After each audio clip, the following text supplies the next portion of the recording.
Nous vivons dans une époque où les gens accomplissent tant d'actions horribles qu'on ne parle plus de celle-là.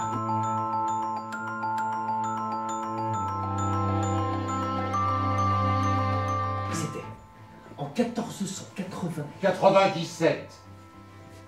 C'est juste. Cette nuit, donc, un batelier du Tibre, qui s'était couché dans son bateau le long du bord pour garder ses marchandises, vit quelque chose d'effrayant. Sur ce cheval, il y avait 2 frères. Vous l'avez dit, monsieur de Belverana. Le cadavre, c'était Jean Borgia. Le cavalier, c'était César Borgia. La famille de démons que c'est Borgia. Mais dites, Geppo, pourquoi le frère tuait-il ainsi le frère? Non. Je ne le vous dirai pas. La cause du meurtre est tellement abominable que ce doit être un péché d'en parler seulement. Je vous le dirai, moi. César, cardinal de Valence, a tué Jean, duc de Gandia, parce que les 2 frères aimaient la même femme. Et qui était cette femme? Leur sœur! Gubetta, Madame, fais porter sur le champ les ordres que nous allons te donner dans notre gouvernement de Spolète. ordonnez, madame, j'ai toujours 4 mules scellées et 4 coureurs tout prêts à partir. Qu'a-t-on fait de Galeas Acciaioli? Il est toujours en prison, en attendant que votre Altesse le fasse pendre. Et Guifre Bondelmonte? Au cachot. Vous n'avez pas encore dit de le faire étrangler. Et Manfredi de Cursola? Pas encore étranglé non plus. Et Bondelmonte? D'après vos ordres, on ne doit lui donner le poison que le jour de Pâques, avec l'hostie. Cela viendra dans 6 semaines. Et Pierre Capra? Alors, quant à lui, à l'heure qu'il est, il est encore évêque de Pissarro. Mais alors, avant 1 mois, il ne sera plus qu'un peu de poussière. Car notre Saint-Père, le pape, l'a fait arrêter sur votre plainte et le tient sous bonne garde dans les chambres basses du Vatican. Gubetta, écriant hâte au Saint-Père que je lui demande la grâce de Pierre Capra. Gubetta, qu'on mette en liberté Acciaioli, en liberté Manfredi de Cursola, en liberté Bondelmonte et en liberté Sparacappa. Attendez, madame. Non, mais laissez-moi respirer. Quels ordres me donnez-vous là? Oh mon Dieu! Il pleut des pardons! Il grêle de la miséricorde! Je suis submergé dans la clémence! Non, je ne tirerai jamais de ce déluge effroyable de bonnes actions. Bonnes ou mauvaises que t'importe, pourvu que je te les paie. Ah! C'est qu'on voit le baptême sur nous. On fait son palais. Hé, Gennaro. Mais c'est qui s'est réellement endormi pendant votre histoire, Geppo? Non. Est-ce que tu ne le trouves pas bien beau? Ce serait plus beau s'il n'avait pas les yeux fermés. Un visage sans yeux, c'est un palais sans fenêtre. Si tu savais comme je l'aime, mon Gennaro, mon fils. Tu es tout ce que j'aime sur la terre. Mon cœur se fond quand je songe à toi. Comme vous lisez cela tendrement. On ne dirait pas que vous lisez, mais que vous parlez. Ah, vous pleurez. Vous êtes bonne, madame, et je vous aime de pleurer ce qu'écrit ma mère. Oui, vous voyez, il y a eu bien des crimes autour de mon berceau. N'est-ce pas que vous comprenez maintenant que je m'arrête peu aux galanteries et aux amourettes, parce que je n'ai qu'une pensée au cœur, ma mère. Oh, délivrer ma mère, la servir, la venger, la consoler. Quel bonheur. Je penserai à l'amour après. Je veux pouvoir déposer un jour au pied de ma mère une épée, nette et loyale comme celle d'un empereur. Tenez, madame.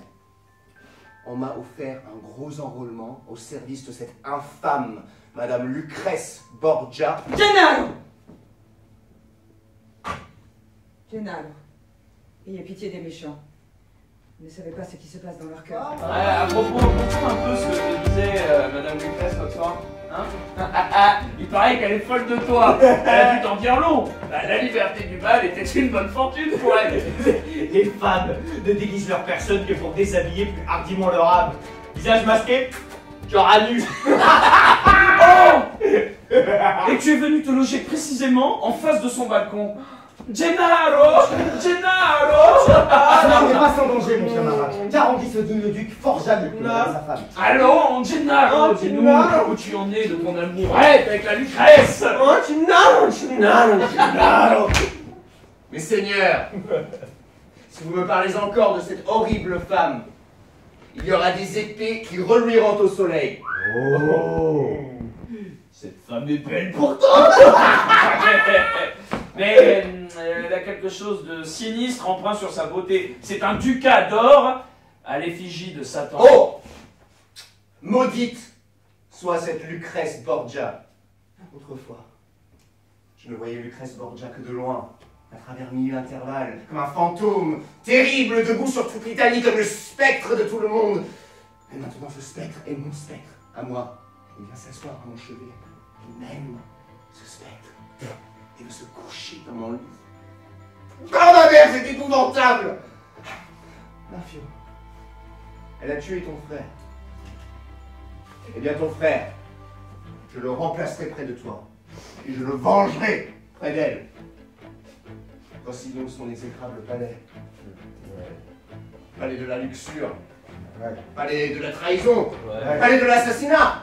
Palais de l'adultère. Palais de l'inceste. Palais de tous les crimes. Palais de Lucrèce Borgia. Oh, la marque d'infamie que je ne puis lui mettre au front à cette femme, je veux la mettre au moins au front de son palais. Que diable fait-il? Gennaro! Mais cette lettre, de moi, au nom de Madame Lucrèce, c'est ta tête en moins sur tes épaules. Monsieur Gennaro, voilà un calembour qui fera mettre demain la moitié de la ville à la question. Si l'on cherche le coupable, je me présenterai. Je le voudrais, par Dieu, cela embarrasserait Madame Lucrèce. Tout est-il prêt pour ce soir, Gobetta? Oui, madame, Qui seront-ils tous les trois? tous les trois. Ils m'ont bien cruellement outragé, Gobetta. Je n'étais pas là, moi. Ils ont été sans pitié. Ils vous ont dit votre nom, tout haut, comme cela. Ils ne m'ont pas dit mon nom, Gobetta. Ils me l'ont craché au visage En plein bas. devant Gennaro. Ce sont de fiers étourdis d'avoir quitté Venise pour être venus à Ferrare. Il est vrai qu'ils ne pouvaient guère faire autrement étant désignés par le Sénat pour faire partie de l'ambassade. Oh, ils me haïssent. Ils me méprisent maintenant et c'est de leur faute. Ah, Gobetta, je me vengerai d'eux. Ah, à la bonne heure, voilà parler. Vos fantaisies de miséricorde vous ont quitté. Dieu soit loué. Non, je suis bien plus à mon aise avec votre Altesse quand elle est naturelle comme la voilà. Je m'y retrouve, au moins. Voyez-vous, madame, un lac, c'est le contraire du Nil. Une tour, c'est le contraire d'un puits. Un aqueduc, c'est le contraire d'un pont. Et moi, j'ai l'honneur d'être le contraire d'un personnage vertueux. Gennaro est avec eux. Prends garde qu'il ne lui arrive rien. Que diable fais-tu là, Rustichello? J'attends que tu t'en ailles, Gubetta! Ma foi. J'attends que tu t'en ailles, Gubetta! En vérité? Et toi? Que fais-tu là, Gubetta? J'attends que tu t'en ailles, Rustichello! À qui donc as-tu affaire, Gubetta? À l'homme qui vient d'entrer, là, et toi, qui en veux-tu? Ou même? Diable! Que veux-tu en faire? Le mener chez la duchesse, et toi? Je veux le mener chez le duc! Diable! Qu'est-ce qui attend chez la duchesse? L'amour, sans doute. Et chez le duc? Probablement la potence! Ah, comment faire? Il ne peut pas être à la fois chez le duc et chez la duchesse. Amant heureux et pendu. Notre-Dame la duchesse demande à parler à notre seigneur le duc! Si j'ai fait de vous le plus puissant gentilhomme de toute l'Italie, ce n'est pas une raison, monsieur, pour que vous laissiez votre peuple nous railler, me publier et m'insulter. Pour que vous laissiez votre Ferrare montrer du doigt à toute l'Europe votre femme plus méprisée et plus bas placée que la servante des vallées de vos palefreniers. Or, je vous le déclare, monsieur, je veux que le crime d'aujourd'hui soit recherché et notablement puni. Ou je m'en plaindrai au pape. Je m'en plaindrai au Valentinois qui est à Forlì avec 15 000 hommes de guerre. Voyez maintenant si cela vaut la peine de vous lever de votre fauteuil. Faites entrer le prisonnier. Gennaro, Est-ce que vous connaissez cet homme? c'est Gennaro. Quelle fatalité, mon Dieu. Je ne veux pas que ce jeune homme meure, monsieur le duc. J'ai juré que le coupable mourrait, il mourra. Sur mon âme, vous pouvez choisir le genre de mort.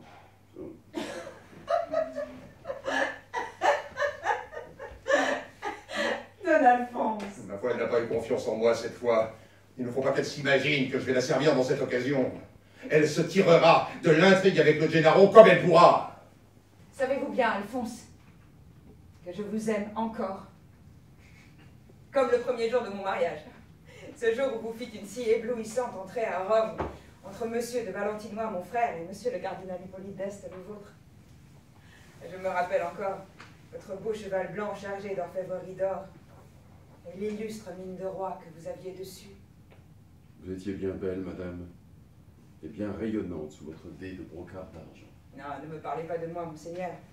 Quand je vous parle de vous... Attendez que j'aille dire de votre part qu'il soit chassé au plus vite de Ferrare, ce général. Rien ne presse.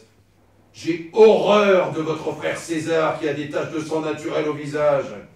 De votre frère César qui a tué votre frère Jean. J'ai horreur de votre mère, la Rosa Manozza, la vieille fille de joie espagnole, qui scandalise Rome, après avoir scandalisé Valence. Et quant à vos neveux prétendus, de beaux ducs, ma foi, des ducs d'hier, des ducs faits avec des duchés volés, laissez-moi finir! J'ai horreur de votre père qui est pape et qui a un sérail de femmes comme le sultan des Turcs, de votre père qui est l'antéchrist, de votre père qui peuple le bagne de personnes illustres et le sacré collège de bandits, si bien qu'en les voyant tous vêtus de rouge, galériens et cardinaux, on se demande si ce sont les galériens qui sont les cardinaux ou les cardinaux qui sont les galériens. Allez maintenant. Monseigneur, je vous demande à genoux et à main jointe, au nom de Jésus et de Marie, au nom de votre père et de votre mère, je vous demande la vie de ce capitaine. Voilà, aimé. Tu es invité ce soir chez la princesse Negroni? Ouais. Et moi aussi? Merci. Et moi aussi, messieurs. Bon. Tiens, voilà, monsieur de Belverane. Eh bien, nous irons tous ensemble. Ce sera une joyeuse fête. Les cordias ont des poisons qui tuent. En un jour, en un mois, en un an, à leur gré. Ce sont d'infâmes poisons qui rendent le vin meilleur et font vider le flacon avec plus de plaisir. Vous vous croyez ivre? Vous êtes mort. Quel âge avez-vous, capitaine? 20 ans. Le flacon d'or, madame. Ah ça, vous devez être amoureux. Qui est-ce qui ne l'est pas un peu, monseigneur? Savez-vous, madame, que c'eût été une cruauté que d'enlever ce capitaine à la vie, à l'amour, au soleil d'Italie, à la beauté de son âge de 20 ans, au bal masqué, au gai carnaval de Venise, où il se trompe tant de maris, et aux belles femmes que ce jeune homme peut aimer et qui doivent aimer ce jeune homme, n'est-ce pas, madame? Merci donc à boire au capitaine. Si vous hésitez, je fais entrer le cigallo. Votre mère, Gennaro. Vous la voyez peut-être autrement qu'elle n'est. Et qu'est-ce que vous diriez si ça n'était qu'une femme criminelle, comme moi? Ne la calomniez pas. Oh non, ma mère n'est pas une femme comme vous, Madame Lucrèce. Oh, je la sens dans mon cœur et je la rêve dans mon âme telle qu'elle est. J'ai son image là, née avec moi. Je ne l'aimerais pas comme je l'aime si elle n'était pas digne de moi. Le cœur d'un fils ne se trompe pas sur sa mère. Je la haïrais si elle pouvait vous ressembler. Non. Oh Dieu, j'en suis bien sûr, s'il y a sous le ciel une femme innocente, une femme vertueuse, une femme sainte, c'est ma mère. Oui, comme cela et pas autrement. Et vous la connaissez, Madame Lucrèce. Non. Cette femme-là, Gennaro. Cette mère-là. Je ne la connais pas. Jurez-moi que vos crimes ne sont pour rien dans les malheurs de ma mère. Je ne puis te jurer cela.